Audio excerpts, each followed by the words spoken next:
Contempla por un instante dos escenas que ocurren al mismo tiempo, bajo el mismo cielo, en esta misma fecha sagrada del 2 de noviembre. En una pequeña aldea del altiplano mexicano, el aire nocturno se llena de fragancias dulces y especiadas. Pétalos de cempasúchil forman caminos luminosos desde la entrada de los hogares hasta los altares adornados con paciencia y amor. Las velas parpadean como estrellas descendidas a la tierra. Sobre manteles bordados descansan fotografías enmarcadas, rodeadas de pan de muerto recién horneado, chocolate humeante, frutas tropicales, tamales envueltos en hojas de maíz. Las calaveras de azúcar sonríen con sus nombres escritos en la frente. Hay música, hay risas contenidas, hay lágrimas que no son de tristeza sino de remembranza. Los niños esperan con curiosidad mientras sus abuelos encienden el incienso de copal. Esta noche, dicen las voces antiguas, los muertos regresan, no como fantasmas, sino como invitados de honor a la mesa familiar. Ahora,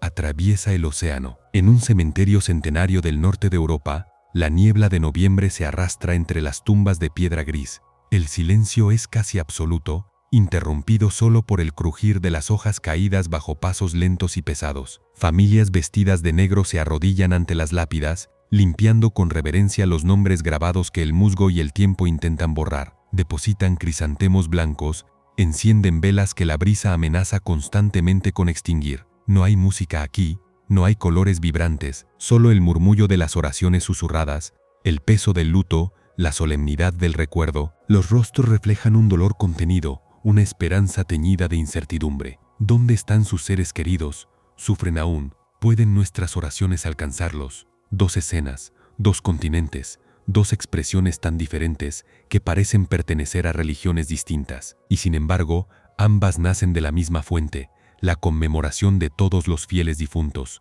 la festividad católica que la Iglesia celebra cada 2 de noviembre desde hace más de 1000 años. ¿Cómo es posible que la misma fe, la misma conmemoración litúrgica, se manifieste de formas tan radicalmente opuestas? ¿Cómo se fusionaron el terror medieval al purgatorio y la alegre bienvenida ancestral a los espíritus que retornan? ¿Qué historia extraordinaria conecta las visiones de los monjes de Cluny con las ofrendas de cempasúchil en Oaxaca? Esta noche desentrañaremos uno de los sincretismos más profundos y hermosos de la fe católica. Viajaremos desde las catacumbas de Roma hasta las alturas de los monasterios benedictinos. Conoceremos al abad que formalizó esta conmemoración universal. Exploraremos la teología del purgatorio y la controversia de las indulgencias que sacudió los cimientos de la cristiandad. Y finalmente, cruzaremos el Atlántico para presenciar el encuentro entre dos mundos, cuando la doctrina europea del purgatorio abrazó la cosmovisión mesoamericana de la muerte. Porque lo que descubriremos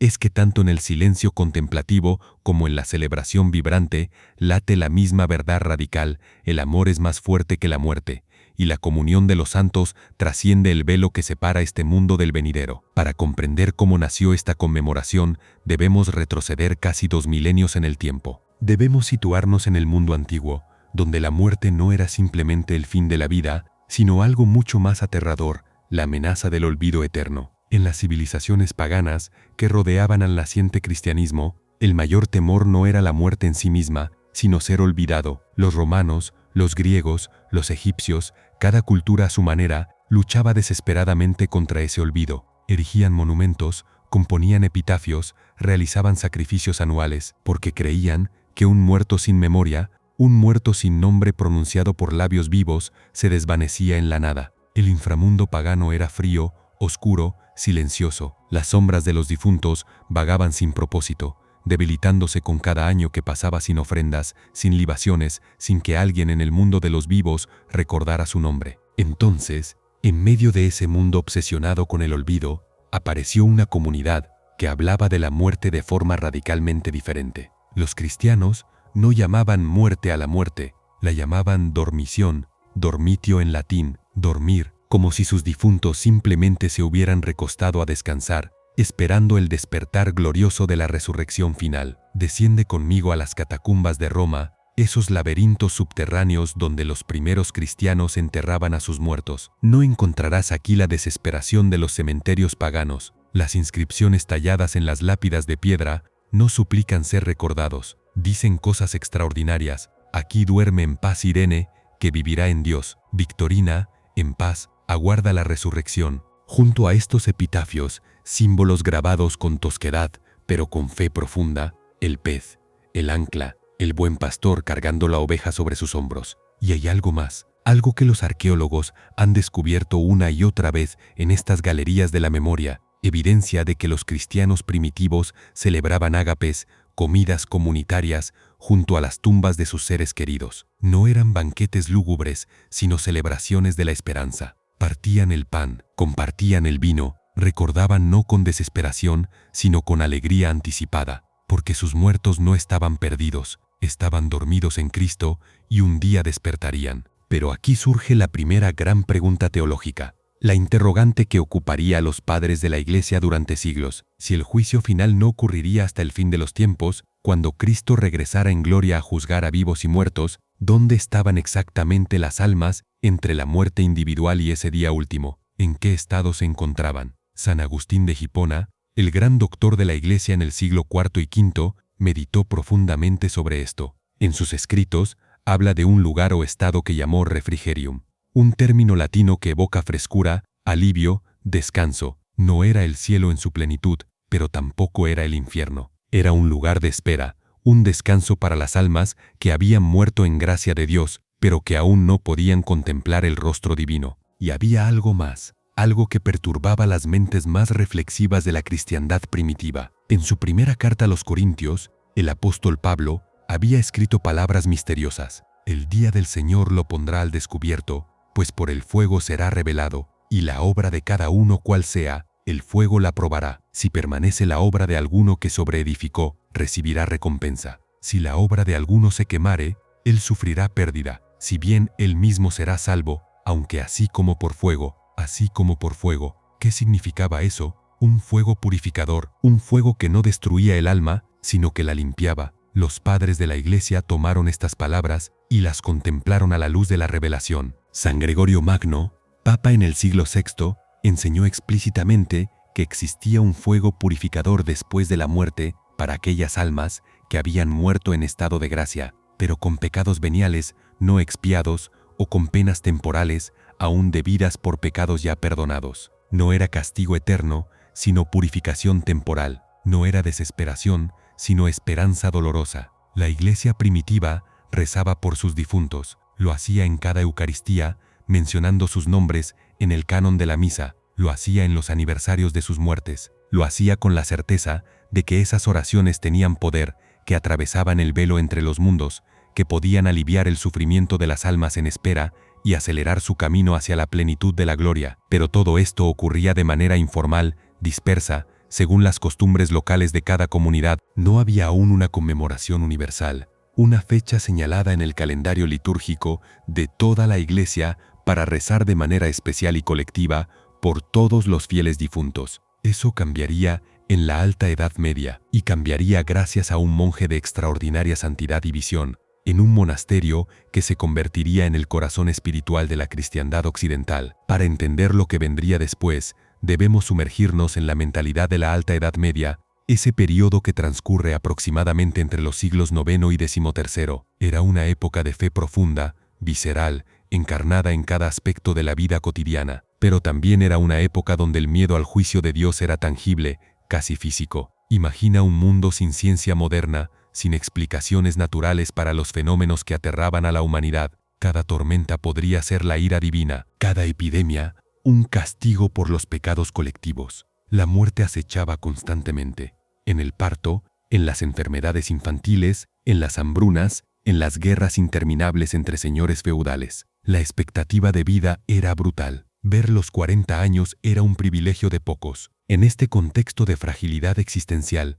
la pregunta por el destino del alma después de la muerte no era una abstracción teológica. Era la pregunta más urgente, más aterradora, más inmediata que un ser humano podía hacerse. Y en este mundo saturado de fe y miedo, comenzaron a circular relatos extraordinarios, visiones, revelaciones, místicos y monjes que afirmaban haber sido arrebatados en éxtasis y haber contemplado el más allá, y lo que describían era sobrecogedor. Hablaban de almas que sufrían, que gemían, que ardían, pero no en el infierno eterno de los condenados, sino en un lugar intermedio, un lugar de fuego purificador. Almas que habían muerto en gracia de Dios, sí, pero que aún llevaban sobre sí las manchas de pecados veniales no confesados, de penitencias no cumplidas, de deudas espirituales no saldadas. Y estas almas clamaban, suplicaban, no estaban condenadas, pero sufrían intensamente, y lo más importante, podían ser ayudadas. Una de las visiones más influyentes fue la de Dryhelm,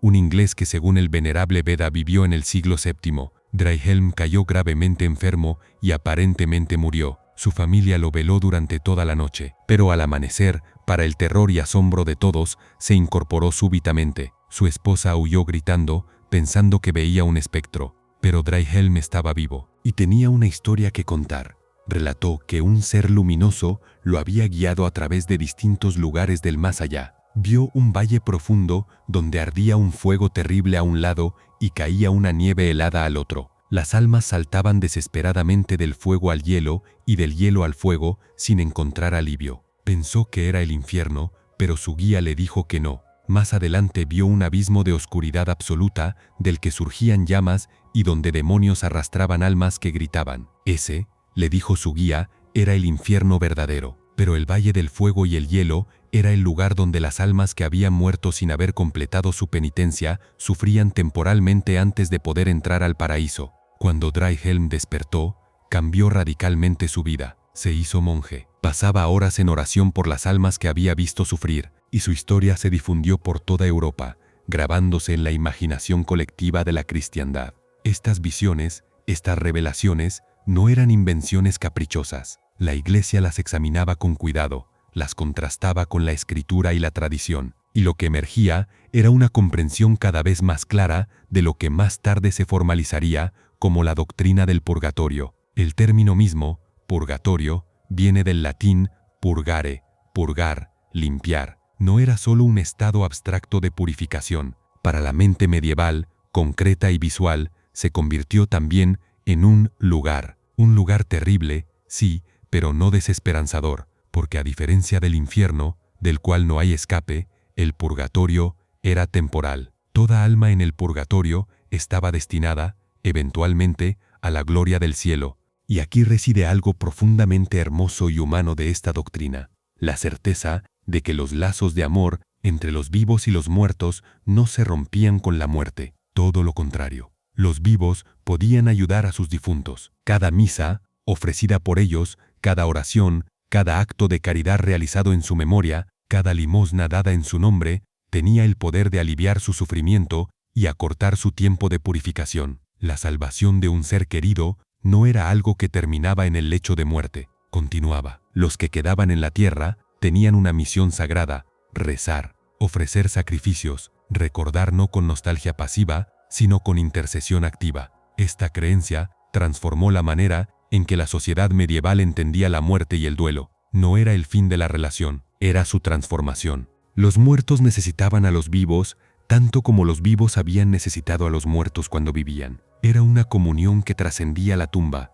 pero faltaba algo. Faltaba una estructura, una fecha universal, un momento litúrgico en el que toda la Iglesia, al unísono, elevara sus oraciones por todas las almas del purgatorio, no solo por los propios familiares, sino por todos los fieles difuntos que no tenían ya quien rezara por ellos, por las almas olvidadas, por aquellos que habían muerto sin dejar descendencia, por los pobres que no podían pagar misas, por los desconocidos. Esa estructura, esa fecha universal, nacería de uno de los lugares más santos y poderosos de toda la cristiandad medieval. En el corazón de Borgoña, en lo que hoy es el este de Francia, se alza lo que queda de lo que fue una vez la abadía más grande, más influyente y más respetada de toda Europa. Cluny, incluso en ruinas, después de los estragos de la Revolución Francesa, sus restos imponen. Pero en su apogeo, en los siglos X y XI, la abadía de Cluny no era simplemente un monasterio, era un imperio espiritual. Fundada en el año 910, Cluny fue creada con una característica revolucionaria.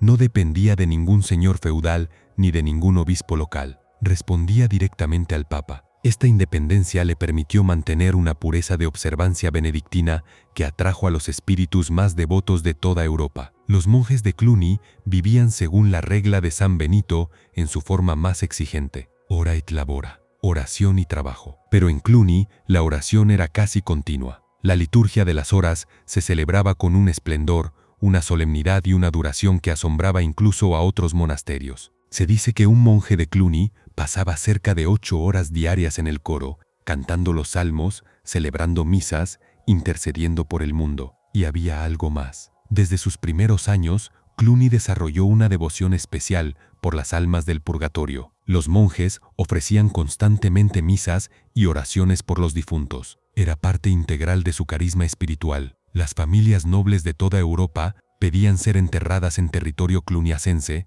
o al menos que se celebraran misas perpetuas por sus almas en los altares de Cluny, porque existía la convicción de que las oraciones de estos monjes, hombres santos que vivían en constante contacto con lo divino, tenían un poder especial para liberar almas del purgatorio. En el año 994 fue elegido como quinto abad de Cluny un monje de extraordinaria santidad llamado Odilon. Tenía apenas 29 años, pero ya era reconocido por su profunda vida interior, su compasión sin límites y su capacidad de gobierno. Gobernaría Cluny durante 55 años, hasta su muerte en 1049, convirtiéndola en el faro espiritual de Occidente. Odilon era un hombre de contrastes armoniosos, severo consigo mismo, practicaba ayunos rigurosos y dormía en el suelo de su celda, pero con los demás era de una ternura casi maternal. Se dice que nunca despidió a un monje o rechazó a un peregrino sin darle consuelo. Durante las hambrunas que asolaron Europa en su tiempo, llegó a vender los vasos sagrados de la abadía para comprar trigo y alimentar a los hambrientos. Pero hay un evento particular, una tradición que se ha transmitido a través de los siglos que marca el nacimiento de nuestra conmemoración universal. La historia varía ligeramente según las fuentes, pero su esencia permanece. Se cuenta que un peregrino llegó un día a Cluny procedente de Sicilia o de alguna isla volcánica del Mediterráneo. Traía un relato sobrecogedor. Cerca de su tierra había un volcán activo, tal vez el Stromboli o el Etna, del cual surgían constantemente columnas de fuego y humo. Y este hombre, junto con otros habitantes de la región, juraba haber escuchado desde las profundidades ardientes del volcán voces, gritos, lamentos, las voces de almas que sufrían. Y estos lamentos se intensificaban especialmente en ciertos días del año. Pero había algo más en el relato. Los habitantes de la zona también afirmaban haber escuchado a demonios quejándose, maldiciendo, porque las oraciones y especialmente las misas ofrecidas por ciertos monjes santos arrancaban constantemente almas de su poder. Y cuando preguntaron a estos espíritus malignos de qué monasterio venían esas oraciones tan poderosas, los demonios respondieron con rabia. De los monjes de Cluny, ya fuera esto visión mística, leyenda piadosa o alguna forma de revelación divina, el caso es que esta historia impactó profundamente a Odilon. La meditó en oración, la discutió con sus hermanos monjes y finalmente, alrededor del año 998, tomó una decisión que cambiaría para siempre la liturgia de la Iglesia Universal. Odilon estableció por decreto que en todos los monasterios dependientes de Cluny y en la abadía madre misma, el día 2 de noviembre, inmediatamente después de la solemnidad de todos los santos, se celebrara de manera especial y solemne la conmemoración de todos los fieles difuntos. Todas las misas de ese día serían ofrecidas específicamente por las almas del purgatorio. Se cantarían los oficios de difuntos, se tocarían las campanas en luto,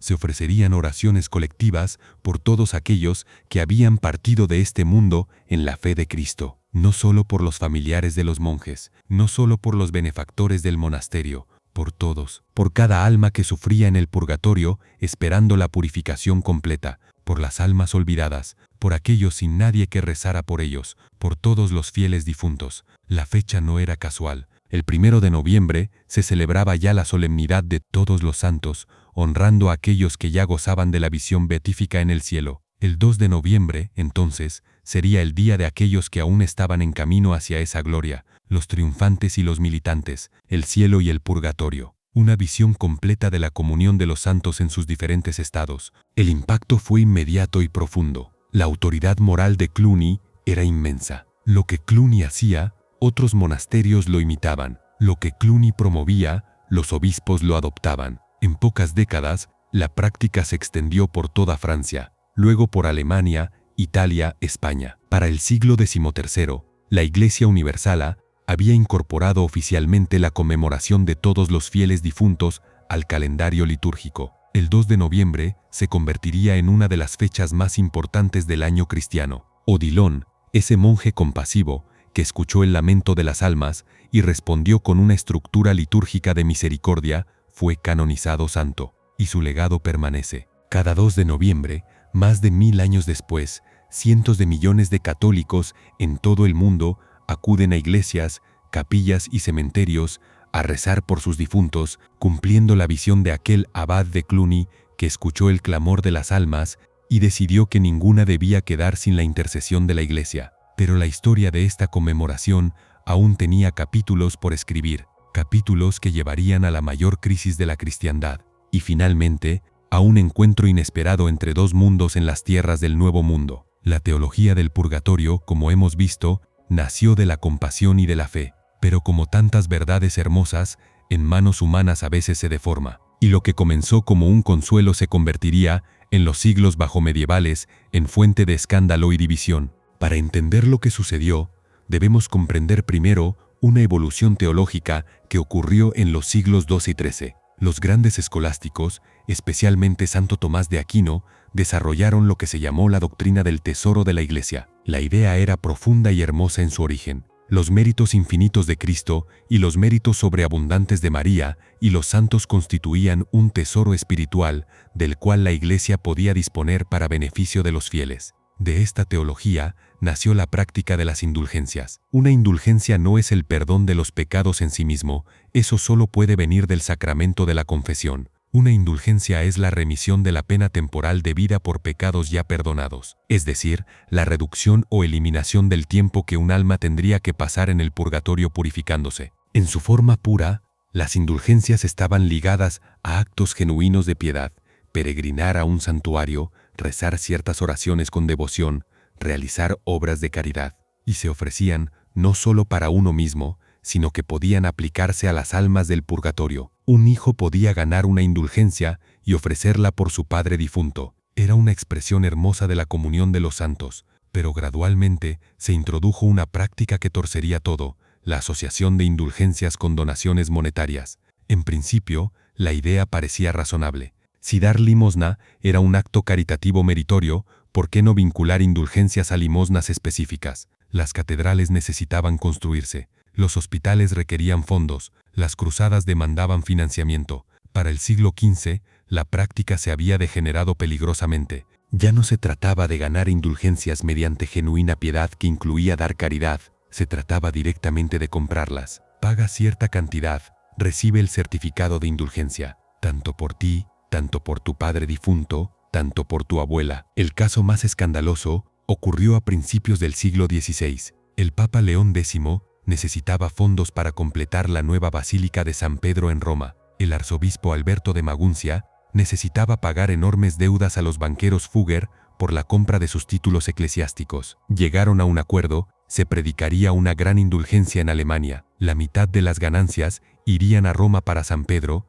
la otra mitad a pagar las deudas de Alberto. Para vender estas indulgencias, Alberto contrató a un fraile dominico llamado Johann Tetzel, y Tetzel resultó ser un vendedor extraordinariamente efectivo, pero también escandalosamente burdo. Recorría ciudades y pueblos con todo el aparato de un mercader. Montaba su púlpito en la plaza principal, hacía sonar una campana y comenzaba su sermón. Describía con colores vívidos el sufrimiento del purgatorio. Hablaba de padres y madres que ardían en llamas purificadoras mientras sus hijos vivían cómodamente sin ayudarlos. Agitaba los certificados de indulgencia en el aire y pronunciaba frases que quedarían en la infamia. Tan pronto como la moneda suena en el cofre, el alma salta del purgatorio al descanso. Era una grotesca simplificación, casi una mercantilización de la gracia divina. Y no pasó desapercibida. En la pequeña ciudad de Wittenberg, un monje agustino y profesor de teología, llamado Martín Lutero, observaba todo esto con horror creciente. Lutero era un hombre atormentado por el tema de la salvación. Había vivido durante años con escrúpulos terribles sobre su propia condición espiritual. Había llegado a una comprensión de la justificación por la fe que lo había liberado de sus angustias, y ahora veía cómo se vendía la salvación, cómo se comerciaba con el miedo de la gente por sus muertos. El 31 de octubre de 1517, según la tradición, Lutero clavó en la puerta de la iglesia del castillo de Wittenberg un documento con 95 tesis, proposiciones para debate académico. Muchas atacaban directamente la práctica de las indulgencias. No negaba la existencia del purgatorio inicialmente, pero cuestionaba si la iglesia tenía autoridad sobre las almas allí, y rechazaba categóricamente cualquier vínculo entre dinero y salvación. Lo que comenzó como un debate teológico se convirtió en conflagración. Gracias a la imprenta, recientemente inventada, las tesis de Lutero se difundieron por toda Europa en semanas. Tocaron una fibra sensible: el resentimiento contra los abusos eclesiásticos, la corrupción visible en la jerarquía, el escándalo de las indulgencias. Todo explotó. Lutero sería excomulgado, pero sus ideas ya habían prendido fuego. La Reforma protestante fragmentaría la unidad de la cristiandad occidental, y una de las doctrinas que los reformadores rechazarían completamente sería la del purgatorio mismo. Para los protestantes, o un alma está salvada y va directamente al cielo, o está condenada y va al infierno. No hay estado intermedio, no hay purgatorio, y por tanto, las oraciones por los muertos son inútiles. La Iglesia Católica respondería en el Concilio de Trento, que se reunió intermitentemente entre 1545 y 1563. El concilio reafirmó solemnemente la doctrina del purgatorio. Declaró que las almas allí pueden ser ayudadas por las oraciones de los fieles, especialmente el sacrificio de la misa. Ratificó la validez de las indulgencias correctamente entendidas. Pero también, y esto es crucial, el concilio condenó enérgicamente todos los abusos, prohibió explícitamente cualquier pago directo por indulgencias, ordenó a los obispos que vigilaran que las indulgencias se predicaran correctamente, sin exageraciones ni supersticiones. Reafirmó que las indulgencias requerían genuino arrepentimiento y verdadera piedad, no solo transacciones monetarias. La doctrina había sido purificada en el fuego de la crisis, pero el daño estaba hecho. La cristiandad estaba dividida. Y mientras Europa se desangraba en guerras de religión, en el otro lado del mundo ocurría algo extraordinario. La fe católica, con su doctrina del purgatorio y su conmemoración de los fieles difuntos, estaba encontrando tierras completamente nuevas. Y allí, en lugar de conflicto, daría lugar a uno de los sincretismos más hermosos de la historia. Mientras la cristiandad europea se fracturaba en conflictos teológicos y guerras confesionales, en las tierras recién descubiertas de América ocurría un encuentro de otro tipo, un encuentro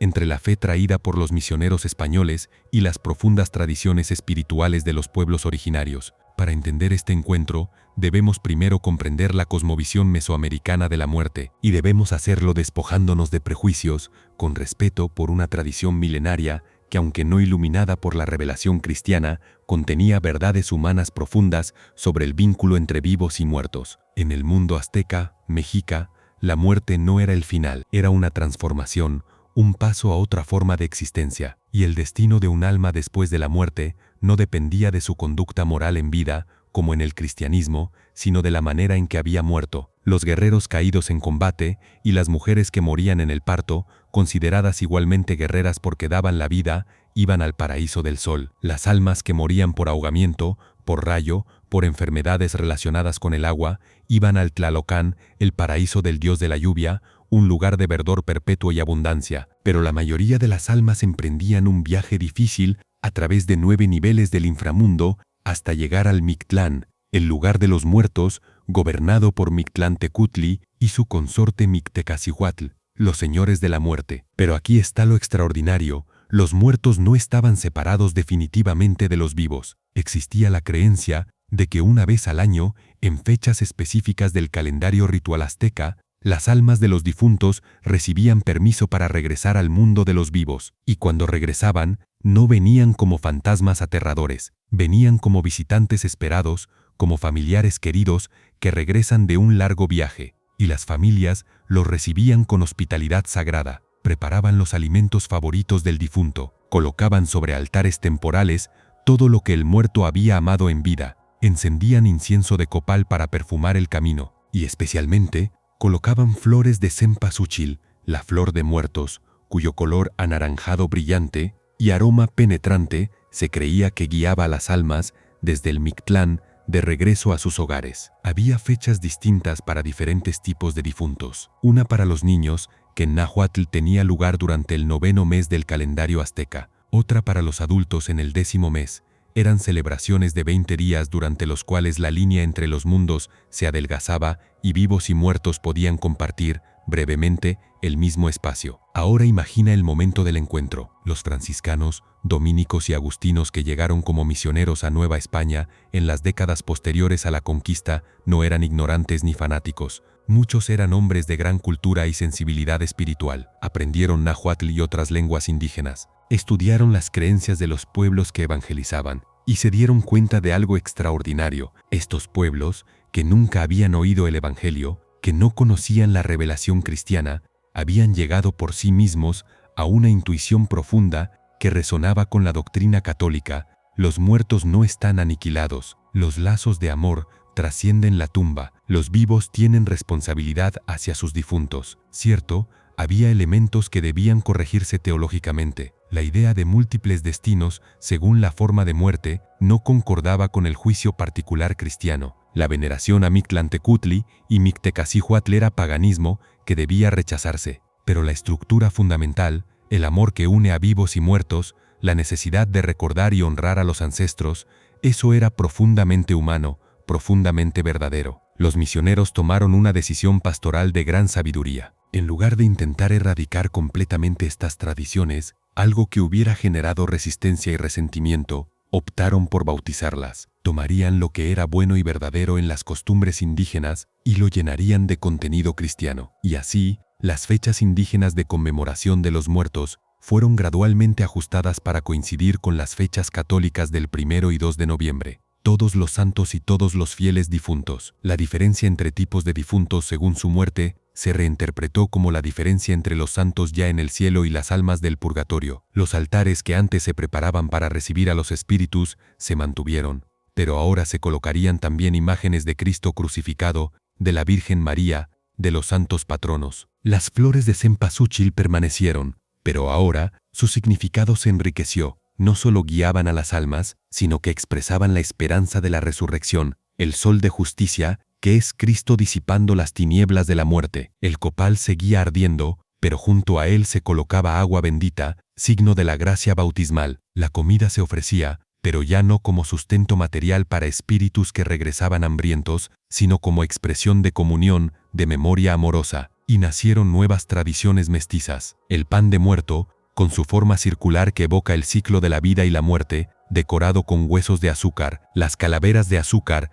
que tomaban el antiguo símbolo azteca de la muerte y lo transformaban, endulzándolo literalmente, despojándolo del terror porque Cristo ha vencido a la muerte. Lo que emergió fue algo único en la historia del catolicismo, una celebración que era simultáneamente completamente católica y completamente mexicana, una liturgia popular que los teólogos europeos tal vez miraran con extrañeza, pero que expresaba verdades profundas de la fe de una manera que resonaba con el alma mestiza de América. No fue un proceso instantáneo ni sin tensiones. Hubo momentos de incomprensión mutua. Hubo intentos de prohibir ciertas prácticas consideradas demasiado paganas. Pero a lo largo de los siglos, lo que prevaleció fue el genio sincretizador de la fe católica, su capacidad de inculturarse, de hacerse mexicana en México, japonesa en Japón, africana en África, sin perder su esencia. Acércate conmigo ahora a un altar del Día de Muertos contemporáneo. No en un museo, no como curiosidad folclórica, sino en una casa humilde de Oaxaca o Michoacán, preparado con amor y fe por una familia que continúa una tradición que tiene raíces tanto en Cluny como en Tenochtitlan. Comencemos desde arriba. En la parte superior del altar, casi siempre encontrarás una cruz, no una cruz vacía protestante, sino un crucifijo católico con el cuerpo de Cristo. Es la primera afirmación teológica. La muerte ha sido vencida. Cristo descendió a los infiernos y liberó a los justos que esperaban. Su sacrificio en la cruz abrió las puertas del cielo. Esta cruz preside todo lo demás. Junto a la cruz, o cerca de ella, imágenes sagradas. La Virgen de Guadalupe, patrona de México, la madre que acompaña en el duelo. Tal vez San Francisco de Asís, que amaba a los pobres. Quizás el Arcángel Miguel, psicopompo, conductor de almas, el que pesa los corazones en el juicio. Estas imágenes sitúan todo el altar dentro del cosmos católico de la comunión de los santos.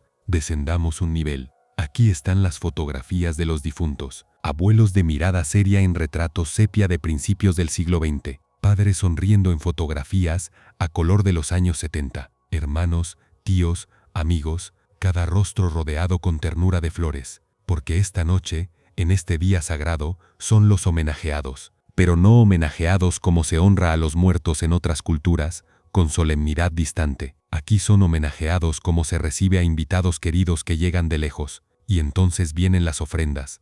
La palabra misma revela su naturaleza. No son decoraciones, son ofrendas, dones dados con amor, agua, en un vaso de cristal o en una jícara de barro. El agua bendita en su recipiente sagrado, junto a agua simple para saciar la sed del viaje. Porque se cree que las almas llegan cansadas del tránsito desde el más allá. Teología antigua y sentimiento humano fusionados. Cuidar del difunto incluso después de la muerte. Sal, símbolo de purificación. En la tradición bíblica, la sal preserva, protege de la corrupción. Aquí en el altar es signo de que estas almas están siendo purificadas. Están en el purgatorio trabajando hacia la incorruptibilidad final. Copal, el incienso mesoamericano, ardiendo en un incensario de barro. Su humo se eleva en espirales azules. En la tradición azteca, llevaba las oraciones a los dioses. En la liturgia católica, el incienso simboliza las oraciones de los santos que suben al trono de Dios. Aquí, en este altar sincrético, el copal hace ambas cosas. Perfuma el camino para las almas que regresan y eleva las oraciones de los vivos hacia el cielo. Flores, especialmente, siempre, el cempasúchil. Ramos enormes de estas flores de intenso color naranja y amarillo. Se deshojan los pétalos, formando caminos desde la puerta de la casa hasta el altar. En la cosmovisión prehispánica, su color solar y su aroma guiaban a los muertos. En la resignificación católica, su color evoca el fuego del purgatorio, pero un fuego que no destruye, sino purifica, y también el sol, que es símbolo de Cristo, luz del mundo. Y aquí está el corazón del sincretismo, la comida. Platillos humeantes, recién preparados. Mole negro, el rey de los moles oaxaqueños, que lleva días preparar. Tamales envueltos en hojas de plátano. Atole de maíz dulce y espeso. Chocolate batido en la forma tradicional, espumoso y aromático. Calabaza en tacha, dulce de calabaza en piloncillo. Pan de muerto,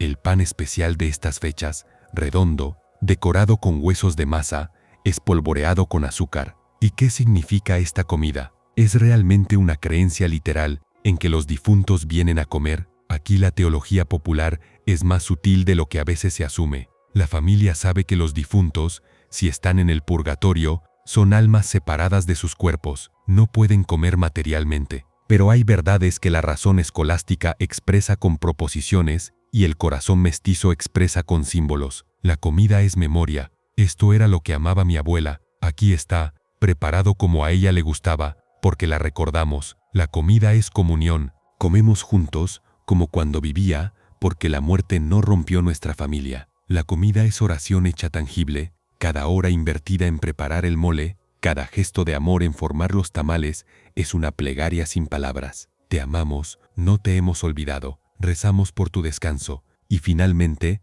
las calaveras. Calaveras de azúcar decoradas con colores brillantes, con glaseado que forma volutas y flores, calaveras de chocolate, calaveras de barro, y el nombre del difunto escrito en la frente con glaseado de colores. Este es quizás el símbolo más profundamente transformado. En la iconografía azteca, los cráneos eran símbolos de muerte y sacrificio, pero no de terror. La muerte era parte de la vida, el precio de existir. En la Europa medieval, las calaveras eran memento mori, recordatorios macabros de la muerte inevitable y el juicio. Pero aquí, en el altar del Día de Muertos, las calaveras son dulces, literalmente dulces, hechas de azúcar, sonríen, llevan nombres de personas amadas. Es la afirmación más radical de todas. En Cristo, la muerte ha perdido su aguijón. San Pablo escribió, ¿dónde está, oh muerte, tu victoria? ¿Dónde, oh muerte, tu aguijón? Esta pregunta retórica encuentra aquí una respuesta visual. La muerte ya no aterra porque Cristo resucitó. Podemos hacer calaveras de azúcar, podemos endulzar la muerte porque sabemos que no es el fin. Y entonces llega la noche del 2 de noviembre. La familia se reúne alrededor del altar. Tal vez rezan el rosario, tal vez cantan las canciones que el difunto amaba, cuentan historias. Los niños escuchan por primera vez anécdotas del bisabuelo que nunca conocieron. Se ríe recordando las excentricidades de la tía Lupita. Se llora recordando al hermano que murió joven. Y a la medianoche, o al amanecer del 3 de noviembre, cuando la conmemoración termina, la familia come lo que está en el altar, porque todo vuelve a su función natural. La comida fue ofrenda, ahora es sustento. Fue símbolo, ahora es comunión concreta entre los vivos. Nada se desperdicia, todo tiene sentido y propósito. Esto que acabamos de contemplar, es el fruto maduro de 1000 años de desarrollo teológico y 500 años de encuentro cultural. Es Odilon de Cluny y Mictlantecutli reconciliados. Es el purgatorio y el Mictlán en diálogo. Es la certeza medieval de que las oraciones ayudan a los difuntos expresada con flores de cempasúchil. Es la doctrina del Concilio de Trento, vivida con tamales y chocolate. Y es profundamente, inconfundiblemente católico, porque solo el catolicismo, con su comprensión de la comunión de los santos, con su respeto por la cultura y la tradición popular, con su convicción de que la gracia no destruye la naturaleza, sino que la perfecciona, podía haber permitido y bendecido este sincretismo. Hemos recorrido un largo camino, desde las catacumbas de Roma, donde los primeros cristianos celebraban ágapes junto a las tumbas de sus mártires, pasando por las visiones medievales del purgatorio que conmovieron las conciencias de Europa, deteniéndonos en la abadía de Cluny, donde un santo abad escuchó el clamor de las almas y estableció una conmemoración universal, atravesando la crisis de las indulgencias que dividió a la cristiandad. Y finalmente, cruzando el Atlántico para presenciar el encuentro entre la fe europea y la sabiduría ancestral de Mesoamérica. Y al final de este viaje, ¿qué hemos aprendido? ¿Qué une al cementerio silencioso de Baviera con el altar vibrante de Oaxaca? La respuesta es sencilla y profunda. El amor es más fuerte que la muerte. Cuando una madre enciende una vela junto a la tumba de su hijo y reza un rosario por su alma, está proclamando que la muerte no rompió ese lazo. Cuando una familia prepara durante días un altar lleno de las comidas favoritas de la abuela fallecida, está afirmando que la memoria es un acto sagrado. Cuando la Iglesia Universal, cada 2 de noviembre, celebra misas por todos los fieles difuntos, está testificando su fe en la comunión de los santos, esa red de amor que conecta a la Iglesia triunfante en el cielo, la Iglesia purgante en el purgatorio y la Iglesia militante en la tierra. La doctrina del purgatorio, por controvertida que haya sido en la historia, nace de una intuición bellísima. Dios no desea destruir lo imperfecto, sino purificarlo. No quiere condenar al que murió en su gracia, pero aún lleva manchas de pecados veniales. Quiere limpiarlo, sanarlo, perfeccionarlo, hasta que esté listo para la intimidad absoluta de la visión beatífica. Y nosotros, los que aún peregrinamos en este valle de lágrimas, podemos ayudar. Nuestras oraciones tienen poder, nuestros sacrificios tienen valor. Cada misa ofrecida, cada rosario rezado, cada acto de caridad realizado en nombre de nuestros difuntos puede aliviar su purificación y acercarlos a la plenitud de la alegría eterna. Esta es la razón profunda por la que la conmemoración de todos los fieles difuntos ha perdurado 1000 años y perdurará mientras exista la Iglesia, porque responde a algo fundamental en el corazón humano, la necesidad de seguir amando a quienes ya no están físicamente con nosotros, la certeza de que la muerte no es la última palabra.